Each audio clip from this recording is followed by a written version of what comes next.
شرعی ندارن.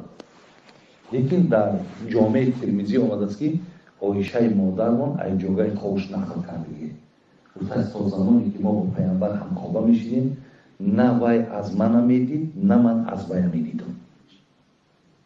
این امام ترمیزی در کتاب سنن خودش آورده.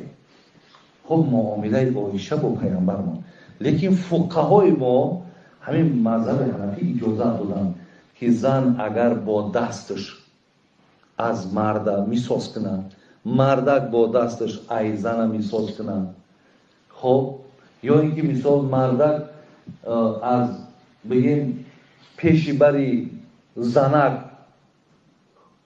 بوسه کنه، اینا هیچی باقی ندارن.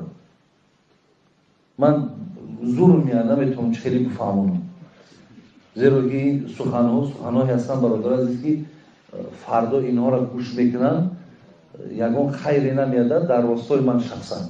لیکن من مقابل همون طرز خانه‌داری های هستم که امروز برای مردم دلیل و حجت میکنن.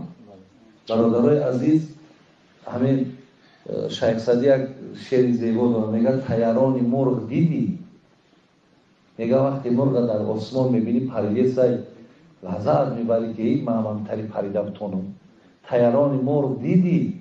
تو زی پایبند شهوت بدر آی تا ببینی طیران آدمیت. تو همین بنده شهوت نشه رنگ همون پرنده تن پرواز میکنی. یکی امروز ما همین شهوت شرانی مانند از همه بالا میدونیم. چند آدم ها وقتا قسم زنکا زنگ میزنن با آبی دیده بابای حاجی شوهر میگه که اگر همین کار نمیکنی داد نمیتونم. من چیکار کنم؟ بیننده اگه همین نخواه همین دعای زیبای نازنین به همون چیزت سبیلی سرت مانه تا در دهن همون زنک نمیمودش داشته ای گمشه خطم دعاتم به همه باشم هم تری میگم این چی دعا بود است که تو بگی همین کار بکن من تو دعات میتونم. برادر عزیز و گرامی تماما به خدا در همین آدم عقل سالم داشتگی همین چیز موافق نمیاد. بعد طبیعت آدم سالم هم همین چیزا برداشت کنه میتونن. اگر طبیعت سالم باشه، یکی اگر طبیعت سالم نباشه او همین دهن هر جدا زدن میگیری.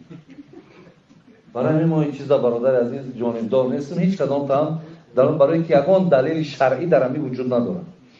ای پیامبر، اصحاب پیامبر، از تابعین همین چیز صورت گرفته باشه نیست.